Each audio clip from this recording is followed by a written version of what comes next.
अस्सलाम वालेकुम दोस्तों, मैं असफर हैदर एक नई वीडियो के साथ आपकी खिदमत में हाजिर हूँ। मैं अपने तमाम दोस्तों का, व्यूअर्स का बहुत बहुत शुक्रगुजार हूँ जिन्होंने मेरे चैनल को सब्सक्राइब किया, वीडियोस को लाइक किया और बेल बटन प्रेस किया ताकि आने वाली वीडियोस उन तक पहुँचती रहें। मैं अपने तमाम नए व्यूअर्स से भी दरख्वास्त करूँगा कि मेरे चैनल को ज़रूर सब्सक्राइब करें, वीडियोज़ को लाइक करें और बेल बटन भी प्रेस करें ताकि आने वाली वीडियोज़ आपको मिलती रहें। दोस्तों, हज़रत अली करम वजह से किसी ने सवाल किया कि हिर्स यानी लालच क्या चीज़ है, तो आपने इरशाद फरमाया कि हिर्स इंसान की तकदीर में कुछ ना कुछ ज़रूर घटा देता है, ये इंसान के नसीब में कुछ भी इजाफ़ा नहीं करता। 3 बुराइयां तबाह करने वाली हैं। तकब्बर कि जिसने इब्लीस को शैतान बना दिया और उसको उसके रुतबे से गिरा दिया। हिर्स के जिसने आदम को जन्नत से निकलवाया। और हसद कि जिसने काबिल को अपने भाई हाबिल का कातिल बना दिया। हरीस मालदार कभी भी कामयाब नहीं हो सकता। हरीस मालदार हमेशा फ़कीर ही रहता है, चाहे वो पूरी दुनिया का बादशाह ही क्यों ना बन जाए। मालदारों में से वो मालदार बेहतर है जो हिर्स से पाक है, जो हिर्स में गिरफ़्तार नहीं है। हिर्स से बचे रहो कि ये दीन का ऐब है और बदतरीन साथी है। बहुत से लालचियों को उनके लालच ने ही मार डाला। जिसका हिर्स बढ़ जाता है उसकी कदर व कीमत लोगों की नज़रों में घट जाती है। दोस्तों, पिछले वक्तों की बात है। तुर्की के एक गांव में एक नौजवान रहा करता था। ख़ानदानी लिहाज से बड़े ख़ानदान का था, अमीर था और उसका एक शौक़ था कि वो मुख्तलिफ़ सिक्के जमा किया करता।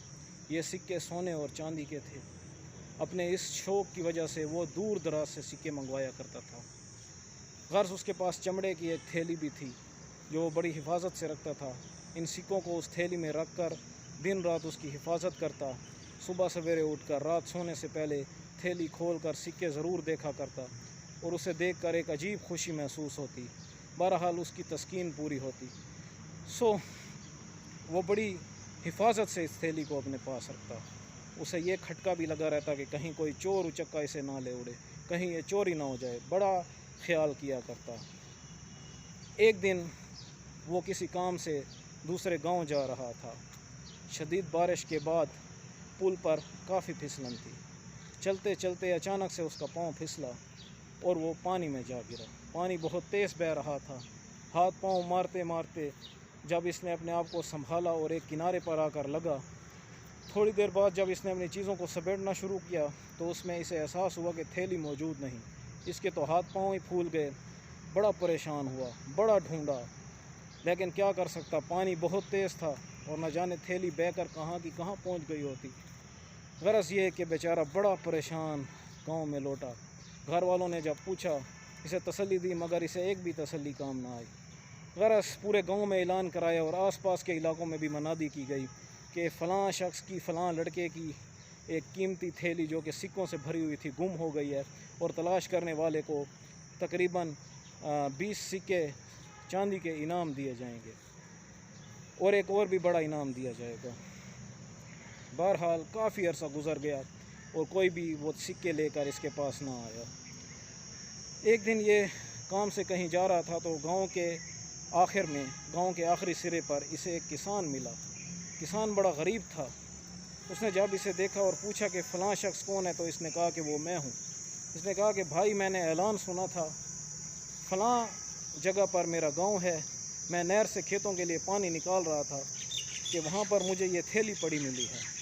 मैंने ऐलान भी सुना तो आज 2 दिन का सफ़र तय करके यहाँ पे पहुँचा हूँ। शुक्र है कि मुझे मालिक मिल गया है। ये लें, आप थैली ले लें और मुझे मेरा इनाम अगर आप देना चाहते हैं तो दे दें। ये उसको खुश खुशी घर ले आया। घर आकर उसकी खातिर तवाज़ो की और बिठाया। जब इसने थैली खोली, सिक्कों को गिना तो सिक्के भी पूरे थे। इस शख्स के दिल में थोड़ा सा लालच आया। इसने कहा कि मैं अगर इनाम की रकम इसे देता हूँ तो खामखा अपना ये नुकसान करूँगा, मुझे क्या फ़ायदा होगा। थैली भी मेरी है, सिक्के भी मेरे हैं और इसको इनाम क्यों दूँ। उसने कहा कि तुमने इसमें ख़यानत की है।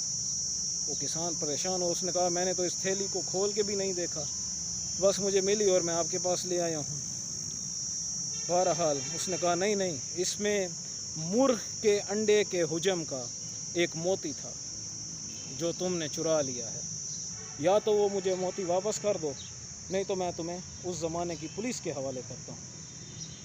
وہ کسان بڑی منت کرتا ہے، بڑا سمجھاتا ہے کہ مجھ پہ یہ ظلم نہ کرو، میں نے تو اپنی طرف سے ایمانداری کا مظاہرہ کیا، آپ کی چیز آپ کو لوٹائی ہے، لیکن یہ نہ مانا اور اسے دھمکی دی، کیونکہ لالچ اس پر غالب آ چکا تھا۔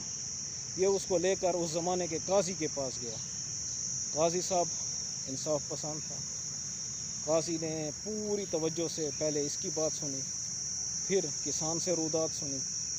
سارا ماجرا سننے کے بعد اس نے وہاں پر جو لوگ بیٹھے تھے ان سے پوچھا کہ میں آپ لوگوں سے سوال کرتا ہوں، کسان بھی موجود ہے، یعنی جس شخص نے امانت واپس کی وہ بھی موجود ہے اور جس کی چیز گم ہوئی تھی وہ بھی موجود ہے، اس تھیلی میں سے سارے سکوں کو اس میز پر نکالا جائے۔ تھیلی بھری ہوئی تھی اور اوپر تسمے سے بندھی ہوئی تھی، فیتا لگا ہوا تھا۔ بہرحال تھیلی کھول کے اس کو پلٹا گیا، سارے سکے باہر آ گئے۔ پھر اس نے کہا کہ اب اس موتی کے برابر کا ایک پتھر لے آؤ۔ وہ پتھر لایا گیا۔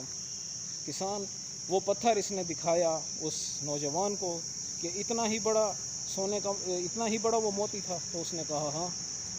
اس کو اندر رکھ کر تھیلی میں ڈال کر پھر اوپر سے جب سکے ڈالے گئے تو سکے نہیں آ رہے تھے۔ اس نے دوبارہ سکوں کو ڈالا اور پتھر کو اوپر سے ڈالا تو پتھر تھیلی میں نہیں آ رہا تھا۔ اس نے لوگوں سے کہا کہ دیکھو، یا تو یہ تھیلی اس شخص کی نہیں ہے یا یہ شخص جھوٹ بول رہا ہے کہ اس کی تھیلی گم ہوئی ہے۔ بہرحال اس کی جو تھیلی گم ہوئی تھی اس میں تو موتی تھا، تو یہ تھیلی اس شخص کی نہیں ہے، اور یہ چونکہ کسان نے تلاش کی ہے لہٰذا اس پر حق اس کسان کا بنتا ہے۔ جب نوجوان نے یہ سنا تو اس کے اوسان خطا ہو گئے۔ اب وہ منت سماجت کرنے لگا کہ نہیں مجھ پہ ایسا ظلم نہ کریں، یہ تھیلی میری ہے۔ تو جج نے کہا کہ تم نے جو شہادت پیش کی ہے وہ ناکافی ہے، یہ تھیلی تمہاری نہیں ہے، اس پہ تمہارا حق نہیں بنتا۔ غرض یہ کہ وہ تھیلی تلاشی انعام کے طور پر اس کسان کے حوالے کر دی گئی، اور وہ جو نوجوان تھا وہ اپنی لالچ کے ہاتھوں آ کر اپنی اس تھیلی سے بھی محروم ہو گیا۔ آج کا یہ سبق بہت اہم ہے۔ ہمیں اپنی زندگی میں لالچ سے پرہیز کرنا چاہیے، کیونکہ لالچ ایک بہت بری بلا ہے۔ السلام علیکم۔